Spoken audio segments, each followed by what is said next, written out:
Pada video pertemuan kali ini saya akan menjelaskan terkait bagaimana nanti teman-teman menggabungkan data dari beberapa tabel sekaligus. Kemudian di sini juga ada union serta nanti menggunakan subquery. Jadi seperti menggunakan hasil query di dalam query kita. Jadi saya bahas yang pertama dulu untuk menggabungkan beberapa data dari tabel. Kalau teman-teman punya beberapa tabel seperti misalnya project, kemudian di sini ada departemen. Nah, di sini kan ada sesuatu kolom yang bisa kita cocokkan. Jadi setiap project kan biasanya dia dikerjakan oleh departemen apa ya? Dep number. Kemudian di sini untuk di tabel departemen dia juga punya kolom depno. Nah, ini bisa kita jadikan patokan untuk melakukan pencocokan nilai yang sama. Jadi sehingga kita tidak menghasilkan spurious tuple maupun nanti terjadinya hasil Cartesian. Jadi seperti apa sih Cartesian product itu? Misal kita punya suatu tabel, di sini A, B, kemudian di sini ada C, D, E, F, G, H. Nah, kalau misalnya kita menggabungkan tabel ini tanpa dilakukan pencocokan kuncinya, maka nanti akan dibuatkan semua kombinasinya. A, B, G, H. Kemudian ini ada kombinasi E, F, C, D, dan E, F, G, H. Nah, ini bisa saja ada yang sifatnya spurious tuple. Jadi yang nilainya tidak benar. Kemudian mungkin teman-teman bertanya, kalau gitu fungsinya apa? Kapan kita akan menggunakan Cartesian product? Jadi bisa aja kita menggunakan Cartesian product ini semisal kita ingin melakukan pembuatan kombinasi dari semua isi tabel. Kemudian nanti misalnya kita mau lakukan komparasi mana yang bisa masuk ke suatu kelas tertentu ataupun tidak. Jadi kalau misalnya teman-teman ingin tahu lebih lanjut, silakan masuk kelas Data Warehouse. Nah, kembali ke contoh kita tadi, misalnya proyek sama departemen, kita akan melakukan pencocokan antara kolom depno di project dan kolom depno di departemen. Jadi di sini, misal teman-teman ingin menampilkan project number, kemudian di sini project name, nama projectnya, kemudian departemen number, kemudian departemen name. Kemudian kita ambil dari tabel mana? Di sini tabel project, kemudian dan tabel departemen. Oke, kemudian di sini kita akan melakukan pencocokan depno. Jadi depno sama dengan depno. Nah, mungkin sampai sini teman-teman sudah berpikir, ini kan nama kolomnya sama. Gimana caranya kita membedakan antara kolom departemen number dari project sama departemen? Nah, di sini bisa kita kasih aliasnya gitu ya. Kalau project kita kasih P, kemudian departemen di sini misalnya kita kasih D.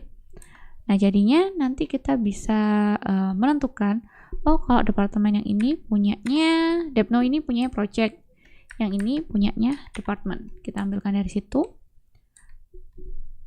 Nah, kemudian di sini juga ada ambiguitas. Departemen number ini mau diambilkan dari mana? Nah, misal teman-teman mau ambilkan dari project. Kemudian yang departemen name dari tabel departemen, project name juga dari project number juga dari project. Teman-teman blok, Ctrl E.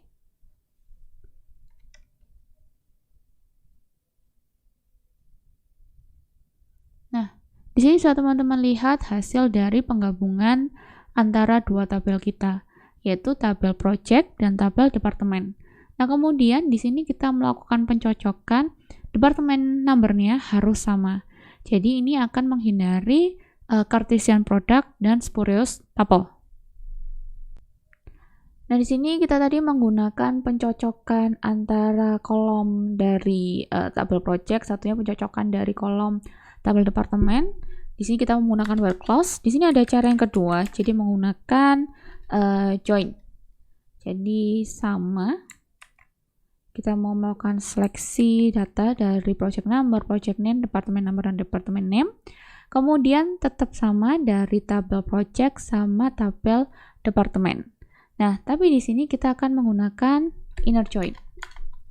Oke, di sini departemen, kita tambahkan inner join. Kemudian mau kita joinkan apa sama apa, kita tambahkan syntax on. Kemudian di sini p project number, kita mau cocokkan project numbernya, departemen numbernya, departemen number, dan departemen number dari tabel departemen. Seleksi, Ctrl E. Nah, di sini bisa teman-teman lihat hasilnya akan sama.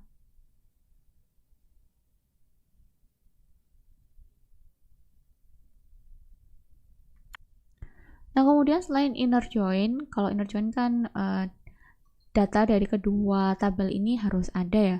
Nah, di sini ada yang left outer, right outer, sama full outer.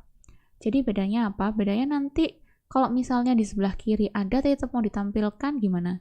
Kalau sebelah kanan nggak ada terus mau tetap ditampilkan gimana? Jadi kita mulai dulu yang left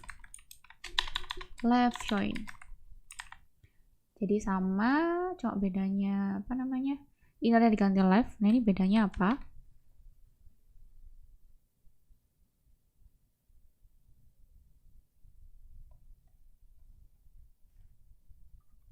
Nah, karena ini posisi kirinya ditempati oleh si departemen, jadi semua yang ada departemen numbernya dia keluar.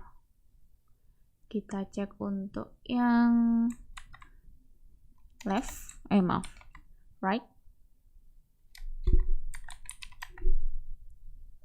join.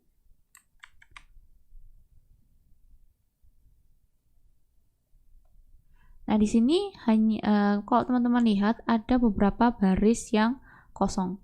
Nah, di sini yang sebelah kanan kan si departemennya ya. Si departemennya ini, tapi dia nggak punya project. Tapi dia harus tetap ditampilkan karena kita pakai right join. Jadi posisi kiri kanannya ini akan dilihat dari from-nya. Nah, ini from-nya. Yang sebelah kanan mana? Departemen. Berarti semua yang dari departemen ini harus ditampilkan, walaupun yang sebelah kiri projectnya ini tidak ada yang cocok. Jadi seperti ini ada beberapa departemen, tapi dia tidak punya project, jadi tetap ditampilkan. Kemudian terakhir, outer. Full outer join. Jadi semuanya ditampilkan. Full outer. Jadi kalau digambarkan dengan diagram Venn, dia akan diarsir semua. Nah, ini kalau sekilas melihat memang mirip sama yang rek ini ya. Tapi kalau misalnya nanti ada di sini ada project, tapi ternyata nama departemennya nggak ada gitu ya. Nanti dia akan tetap muncul, tapi di sininya dia kosong.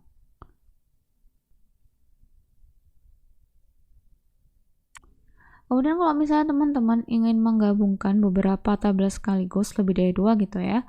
Nah, teman-teman bisa melihat dulu key-nya apa yang bisa kita cocokkan. Seperti tadi antara project dan departemen ada departemen number. Kemudian departemen sama employee ada departemen number sama work depth. Jadi kita bisa lihat kolom mana yang bisa kita jadikan acuan untuk melakukan join itu tadi. Nah, kemudian untuk menggabungkan lagi di sini ada konsep union. Nah, kalau dalam konsep union ini kita bisa semacam menggabungkan kolom yang berbeda tapi dengan tipe data yang sama. Jadi misalnya yang bagian atas nanti last name, yang bawahnya departemen name, nggak ada masalah selama tipe datanya sama. Jadi di sini misal kita ingin menggabungkan dua hasil query, kita mau menampilkan nama terakhir, kemudian edukasi level dari employee level, kemudian dari employee, kemudian di sini pekerjaannya yang job sama dengan analis. Nah, kemudian Semisal yang kedua kita ingin menampilkan juga last name at level, kemudian dari employee juga. Nah, di sini misalnya edukasi levelnya sama dengan 18. Nah, bisa teman-teman lihat di sini antara last name yang sini sama last name ini tipenya sama, edukasi level sama edukasi level sini juga sama. Nah, ini bisa kita gabungkan dengan union. Blok, Ctrl E, last name at level. Oh, salah. Harusnya koma ya. Koma, blok lagi.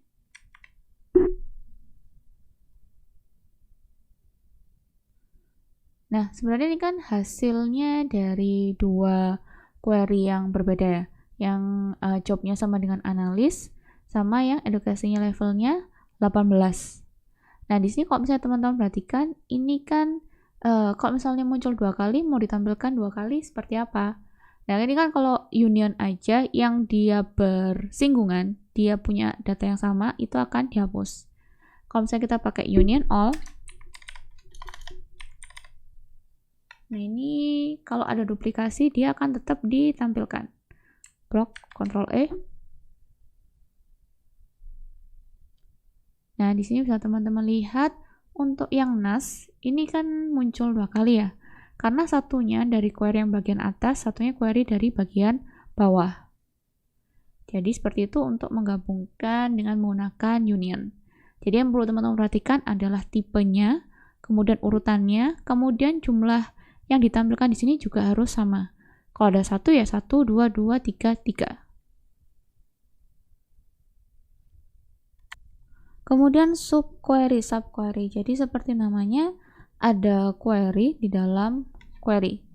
Jadi kalau misalnya teman-teman punya hasil query gitu ya, select, kemudian apa gitu ya, average gitu dari suatu tabel. Nah, ini kan sebenarnya menghasilkan suatu angka gitu. Kemudian nanti kita ingin menggunakan hasilnya ini sebagai kondisi di dalam where clause kita. Nah, kalau secara manual kita kan cari dulu ini hasilnya berapa, misalnya 10.000 gitu ya. Kemudian kita masukkan di where clause-nya ini where, kemudian misalnya lebih dari 10.000. Nah, daripada seperti itu, kita bisa menggunakan subquery. Pada prakteknya sih sebenarnya lebih aman teman-teman bikin query-nya dulu sebelum dimasukkan ke dalam sub-nya. Jadi misalnya kita mau cari tahu nih rata-rata dari gaji salary dari semua pegawai from employee, Ctrl E. Ini ada hasilnya. Oh, ternyata rata-rata gajinya 58.000 sekian. Kemudian kan kalau misalnya manual teman-teman ketik di copy gitu ya. Kemudian nanti ditambahkan ke where clause. Ini misal kita ingin menampilkan semua pegawai, employee number sama namanya, last name, kemudian dari tabel employee juga. Nah, kemudian di sini kita mau cocokkan gajinya yang di atas rata-rata. Nah, itu kan kalau manualnya tadi teman-teman ketik 51 gitu ya. Nah, ini daripada seperti itu kita bisa menggunakan subquery. Jadi query yang tadi kita mau cari rata-ratanya dimasukkan ke dalam sini. Kasih kurung, kasih kurung. Kita run, Ctrl E. Ini jadinya yang muncul-muncul di sini yang dimana gajinya di atas rata-rata. Jadi kita tidak perlu melakukan query 2 kali, kita bisa menggunakan subquery. Kemudian misalnya kita ingin menggunakan subquery, tapi kita di sini ada hasilnya ada banyak gitu ya.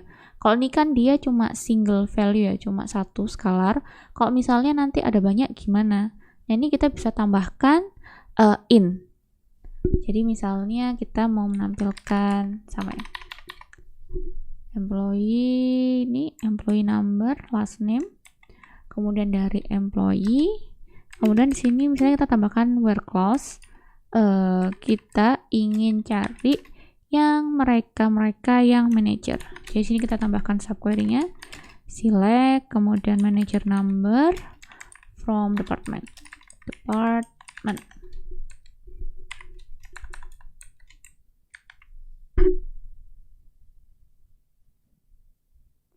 Nah, ini bisa teman-teman lihat, oh ini ternyata yang mereka yang manager.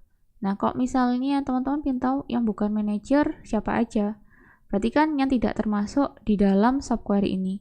Kita bisa tambahkan not in. Ini saya tambahkan agar nanti memastikan manajernya ada semua. Jadi where manager number is not null, karena bisa aja di departemen itu kan belum ada manajernya, jadi memastikan tidak ada pengembalian nilai 0. Ctrl E. Nah, ini bisa teman-teman lihat, ini yang bukan manager, karena tadi kan in ya, kalau ini not in berarti yang bukan manager number, dia tidak ditampilkan di sini. Yang perlu diperhatikan di subquery ini jangan lupa ya di dalam kurung ya. Jadi kita tambahkan kurung untuk menandakan dia subquery.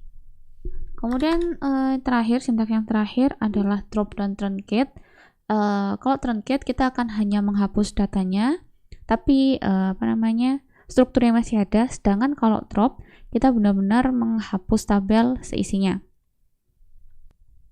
Jadi misal di sini saya membuat suatu tabel, create tabel A1.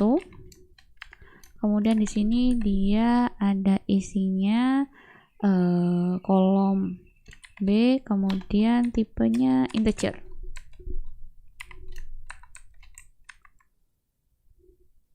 Oke, kemudian coba kita insert into A1, value-nya isinya 1.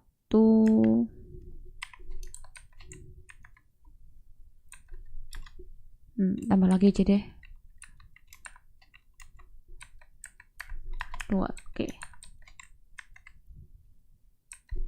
Kita cek isinya dulu. Select bintang from A1.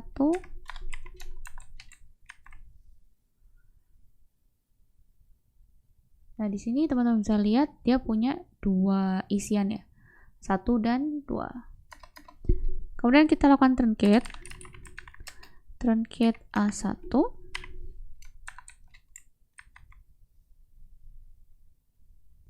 Oh, ternyata dia minta immediate, jadi langsung dilakukan. Immediate. Kalau kita misalnya lakukan select lagi, Ctrl E, di sini dia kosong. Karena sudah kita truncate. Kalau misalnya teman-teman lihat, loh Bu, kok di sini masih ada? Ya, karena ini kan dari yang sebelumnya ya, bukan setelah kita melakukan truncate. Kemudian kalau misalnya kita insert lagi ya, kita insert lagi, Ctrl E. Kemudian kita lakukan drop tabel A1. Ini kita akan menghapus tabel, strukturnya juga isinya. Jadi kalau misalnya teman-teman lakukan select lagi dengan tabel yang sama, nah ini tabelnya sudah tidak ada. Jadi di sini disebutkan undefined name, memang tabelnya ini tidak ada, strukturnya tidak ada. Oke, sampai sini dulu pertemuan kali ini. Sampai jumpa di pertemuan berikutnya.